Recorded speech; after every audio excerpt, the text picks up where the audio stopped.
Hi, I'm Katie, and this is the 5th episode of Ornamentations, in which we will be talking about the magic and wonderful world of the interiors of embroidered boxes. But before we get to that, I'd like to just follow up on a point from the last episode and thank you all for your really insightful and thought-provoking suggestions on what to do with my sad abandoned embroidered garden piece.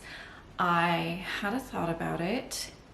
Well, I did think a great deal about it, to be more accurate, and I decided that you all are quite right. This does deserve a better fate than the one it has been relegated to, and I have decided what to do with this. I will be staging a rescue of it, and I'm excited to show you what I do with it, although I'm not entirely sure when that will be, in all honesty.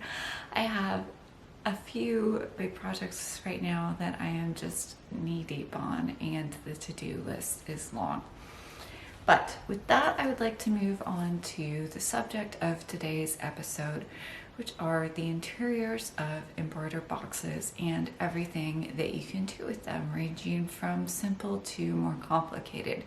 And this will really be the start of a conversation, something that we'll be returning to in future episodes, because you really can't do justice to this in just one episode. For example, we will be looking eventually at the very elaborate interior of my completed embroidered casket, and having another episode on all the things you can do with 3D gardens inside boxes. But for today, we are going to be looking at a couple of interiors I have done, and starting with some historic pieces. So going back to the beginning of Cabinet of Curiosities, when I first decided to take the course, I actually wasn't particularly interested in the style of embroidery seen on the exterior of historic caskets. It just didn't really speak to me. I thought the colors were quite garish. I didn't find the forms to be particularly attractive. The style of embroidery was really something that grew on me. I came to love it as I went further in the course, as I discovered more and more historic pieces and really got into the intricacies of the forms and the techniques. But that wasn't what drew me to caskets at first. What did draw me to caskets was all the possibilities presented by the interior, because I've talked in previous episodes about how a really simple, plain, cheap wood box can be made extraordinary by the addition of your embroidery to the exterior. But what makes a casket, a historic casket, so incredibly special is not the exterior work, but the incredibly elaborate interior with hidden drawers, with sliding panels, with hidden spaces, and all kinds of surprises to discover inside. The incredible potential of a truly elaborate interior, the way that you could use that to tell another side of the story you were depicting on your casket, was really what drew me to Cabinet of Curiosities and sucked me into this whole world to begin with. So that's where I thought we'd start today, with the interiors of a few historic caskets. The first one is an example from the Feller collection in the book, the Michael and Elizabeth Feller Needlework Collection, Volume 1. And this depicts a simpler casket interior, although one with a little bit of jazz to it. So I would like to tell you just a little bit about how caskets came to be back in the 17th century. A professional would draw the design onto the ground fabric and sell it to the girl, who would then embroider the entire casket interior. Once that was done, she did not do the finishing or the assembly on a pre-made box as we do today with our modern reproduction caskets from thistle threads. The embroidery was sent unmounted up to London, where a cabinet maker would fabric a box to the exact specifications of the embroidery he was provided with, and do the interior finishing with usually stamped paper, silk, and velvet. What was really fascinating about these is that most of the originals featured pink and purple together. They're faded now, but Trisha's research has demonstrated what they looked like when they were new, which was very 17th century Lisa Frank. I could not believe it when reading that lesson about, how little things change over the centuries. It reminded me so much of the pink and purple rainbow unicorn binder I had when I was a little girl in the 90s.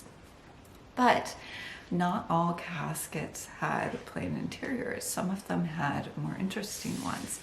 This one I'm showing you from the Feller collection is a little bit of an outlier, but not hugely. The interior is blue silken velvet, and it is livened up with a print in the center tray, which then is amplified by mirrors on the side of the tray. That's a feature you do sometimes see in historic caskets. I have done it on one of my own interiors, and it's a great trick. You can get mirror glass cut to size at a glass store and then line the sides of your box with it, which really makes either the print, the fabric, or the embroidery you've put inside the box, it really just amps up the effect hugely. There is one other interesting thing about this casket that I'd like to point out for us to keep in mind going into episode 6, which is the edge treatment here. It may not show up very clearly, but this is not the standard exterior metal woven tape that is generally seen on 17th century historic caskets. It is instead a gilt bobbin lace that has a silk ribbon underneath it to make it opaque and cover the cut edge, which is a really interesting feature. It's another way to hide a cut edge in a box. So that would be one of the simpler yet still decorative interiors we'd see in a 17th century historic embroidered casket. The second one, a little more elaborate, is another one from the book I've shown you before, Embroidery at the Burrell Collection, 1600 to 1700. And this casket has plain interior spaces just covered with silk with a mirror inset in the lid, and then drawer and panel fronts of silk wrapped card, a technique that is covered in Cabinet of Curiosities Part 1, which I am really excited to tell you is making a return. Trisha informally announced that recently on the class website. So if you are interested in learning more about the wonderful world of historic caskets, definitely sign up for her mailing list so that you can get all the information when enrollment opens for the next running of Cabinet of Curiosities Part 1. I'll put that information in the description below.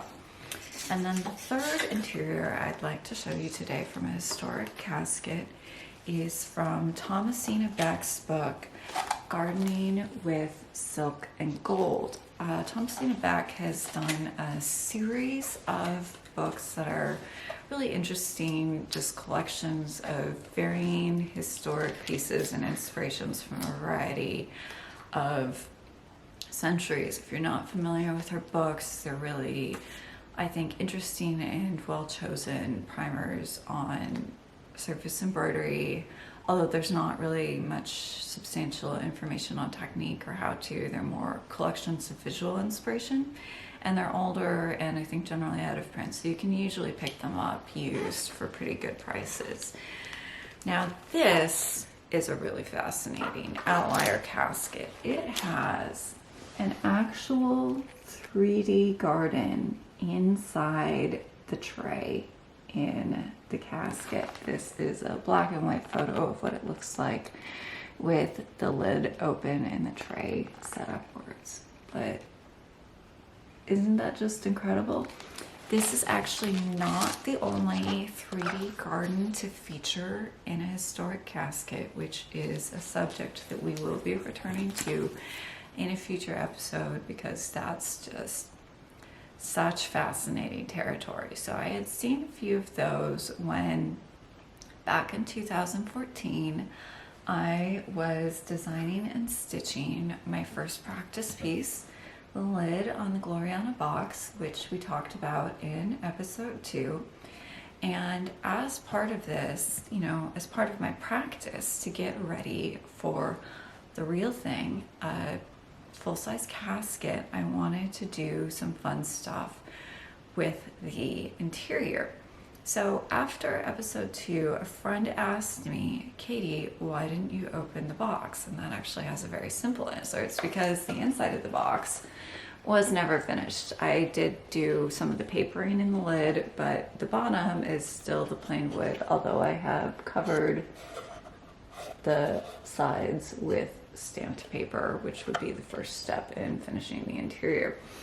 And that's because I have a whip for this, which I have never finished, although I have worked on it on and off for several years, which is a pretty accurate statement of my process at that point. I had so many ideas and started so many things and, you know, never really saw any of them through at that point. I was just doing everything, and part of that was because I felt like I needed to do skills building, but really it was more about fear, because yes, I did have a lot of skills building to do, but if I just stayed with what I knew, I would never have gotten to the level I am today. You learn through doing and sometimes through failing. But so this is my earliest, longest running whip, which is a panel I initially designed for the interior lid of this box, but I've run into problems with. It is a common scene from this period, which would depict a couple, 2 figures standing under a garland. As you can see, still a work in process. This is meant to depict Gloriana, the fairy queen, and her true love, Arthur, he of the Arthurian legend, and they have beaded elements surrounding them. That's one reason this is still a whip. So as I discussed in my last episode, you cannot have too much weight facing downwards because of the effects of gravity, and I explored multiple options to resolve this and still put this in the lid, anchoring the weight at certain points to help distribute it. But ultimately I think what's going to happen with this is that I will put it in the base of the box and then just do a plain velvet finishing for the rest of the interior. My original plan, however, was to put this in the interior of the lid and then have an elaborate beaded garden in the bottom of the box. Yeah, I didn't have big dreams at all at that point. So the earliest components here date from 2014, and those are the beaded leaves of the garland. Now, as you might be able to see, these are antique beads that are really, really small. They are some of the smallest beads I have ever seen. They measure about 47 beads to the inch, and they are so small that you cannot reliably get the smallest commercial beading needle through them, which is a size 16. Yeah, the camera, this thing is so tiny, the camera is not even picking it up. Hold on. Yeah, it's about the size of a strand of hair. This is a size 16 beading needle, and it is so small. Sorry, the beads are so small that you can't reliably get this through these and have to resort to extra fine twisted wire needles, which are the absolute devil to work with. So whenever I was stuck on one of my other projects, I would bead some leaves and toss them into a box on which I had the sketch for this panel. And those accumulated over a few years. And then back in 2018, I picked this up again. I mounted the ground fabric. I glued paper to the back of it to help distribute the weight of the beads. I put the garlands together. I attached them to the ground fabric. I beaded this center flower, which has really great sparkly leaves of cut, which are faceted beads. And then in 2020, I think, I started the stump work figure of Arthur, who is needle lace mostly in real silver thread. As you can see, Gloriana is still just a little bit of padding and no actual substance. So, I mean, lest you think I always finish my whips, no, I don't. I have some very old unfinished projects, which I swear I will return to at some point. I've been thinking that I really need to put this one to bed because this is ridiculous. But this is one way to jazz up a very simple box would be to work another piece to put inside it, whether it's the lid or the bottom. So that's Gloriana. That's a more, or it will be, isn't yet, a more elaborate interior for a small box. A simpler example I have for you, the second of my pieces we'll be looking at today, is from a simpler style of casket made by Trisha. This is called a short flat casket. This is the least expensive of her caskets. Very simple. So in the last episode, I showed you what a casket looks like when it comes straight from Trisha, the plain wooden box.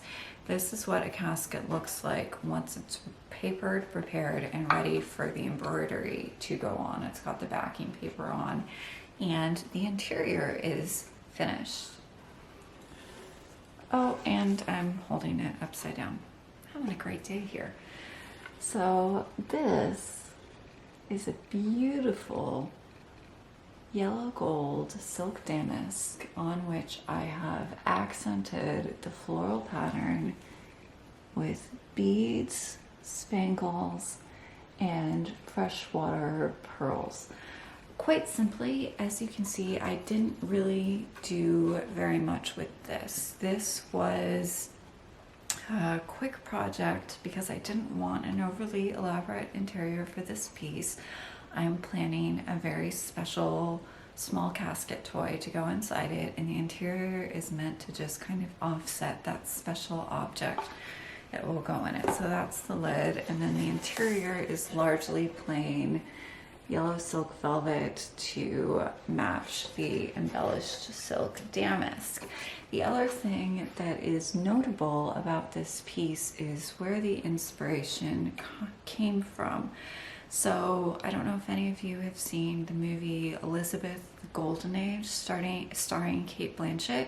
It wasn't a very good movie, but I found the costumes very interesting because they tried to recreate the silhouettes of the Elizabethan era without going full reproduction. They had a distinctly modern feel to them, and there was one particularly memorable gown which struck me as soon as I saw it, in which she was wearing a yellow gold damask, which had been then over embroidered with gilt beads and jewelry findings and sequins. I will link to still photos and video of this in the description below, just because I think it's really fascinating. They admittedly did a much better job with this idea in the dress from the movie than I did with my very simple casket interior, but that's where the idea came from. And I think it's important to note that because inspiration can come from very surprising places. Some of the things we've covered here in this episode and previous episodes that have inspired me have been a costume from a bad movie, a piece of Russian imperial jewelry from the 18th century, and wrapping paper from Rifle Paper Company, which inspired the box shown in my very first episode. So this is something easier that you can do for an interior where it relies really on the quality of the materials shown rather than any very elaborate embroidery. You know, this is going to be kind of a production. It has been a lot of hours, mostly in beating all those ludicrously tiny leaves. I don't really know what I was thinking, honestly. Insane. I do really enjoy beading. That's kind of a sideline that I engage in sometimes, and we'll be picking that up again in future episodes because it's kind of a fun little thing you can do. It's basically stump work but with beads, for those of you who are familiar with stump work. So that's a very quick overview of some of the things I've done with interiors on the simpler range. I have done a very elaborate interior, which is the interior of my finished casket, and we will get to that in a future episode. We're just not there yet. I'm trying to bring you along on my stitching journey, and where we are chronologically on my stitching journey is still me struggling with confidence, picking stuff up, setting it down, having a million whips, and not having the courage to take on the big stuff yet. But we'll get there because I did, in fact, get there eventually. So I have 5 takeaways to think about in planning the interior of an embroidered box if you want to do one of your own. The first is that an interior can be, although it doesn't have to be, an opportunity to show another side to the story of your box if it is telling a story. So this box, the exterior has gloriana on the lid, but the real story, the visual, the design story of this exterior is all of the flowers, the beautiful pale colors, the silver. She's just kind of there. The planned interior shows that she is actually kind of the focus of this box. It will show her in what was recognizable in the 17th century as a betrothal scene, as a scene of lovers meeting under a garland. It shows her, the fairy queen, with her love, Arthur, and it emphasizes that she's not just a decorative element here. She's really the story of this box, which I call the Gloriana box. And so an interior can show another part of the story of your box if there's something else that you want to pick up that you didn't get to on the exterior. My second point is the idea of contrast versus continuity. Your box can complement the exterior of design of your box, or it can bring something entirely new and surprising. It doesn't have to match the exterior. My third point is that an interior design can be high impact without being high effort. You can use a beautiful printed fabric that is or isn't embellished. You can use a beautiful paper, something we'll be talking about in the next episode, or as in the Feller collection, you can use a cool print to amp up the interior. And that's just gluing the way you would glue in a totally plain interior. So it's not extra effort, it's just extra impact.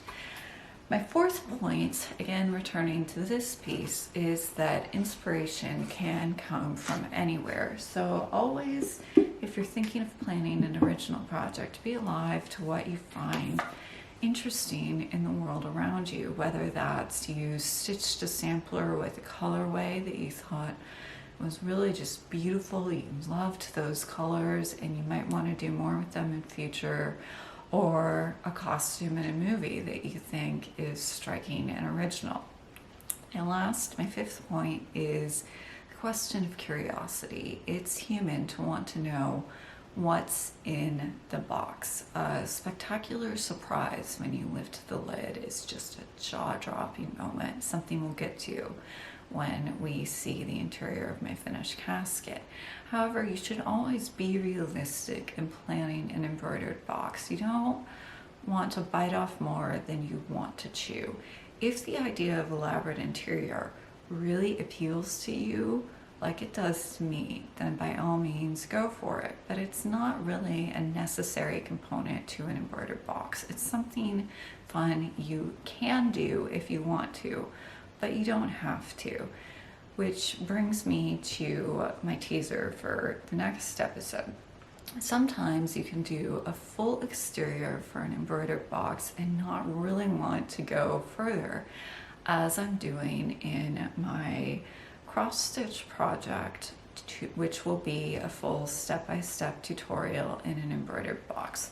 As I mentioned in the last episode, I'm stitching Modern Folk Embroidery's Forget-Me-Not pattern, which I've adjusted slightly to fit a very inexpensive box which I have purchased from Amazon. I am going to put a link to this in the description below in case you want to follow along with me and start gathering your materials, which I think you might, because this box and this pattern are a perfect size match on this particular ground fabric. So this is my lid, which is, sorry, I've got rustling here, which is completed except for the letters and numbers I will be adding in. This is going to be a wraparound style lid that goes on the interior and wraps around the sizes. And it's absolutely incredible how perfectly this thing fits. It just lines up amazingly, and I had to make very, very few changes. So if you're interested in following along with me, you will need a stitcher's half of Legacy Linen 37 count Russian tea cake, which the count of this linen and the size of this box are a perfect match with Jacob's pattern. You probably couldn't use just any 37 count, especially in overdyed, because they can shrink in dyeing. So I make absolutely no representations about what anything other than this exact linen will do when applied to this particular box.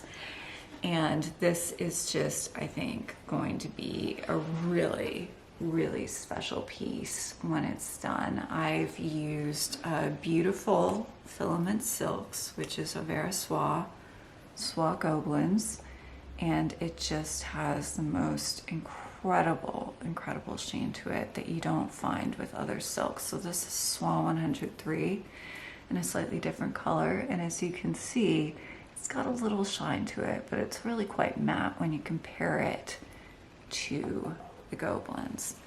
And in speaking of the interior, which I almost forgot to mention, this will be a beautiful red silk satin from Mood, and it will be completely plain because all of the focus here is going to be on this great patterned exterior.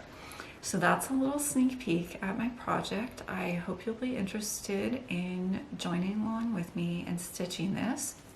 And then for the next episode, we will have the practical on boxes, which will cover gluing, papering, box choice, design, everything you need to know to get started. And then in the future, I will be doing full step-by-step tutorials on this project and the application to this specific box.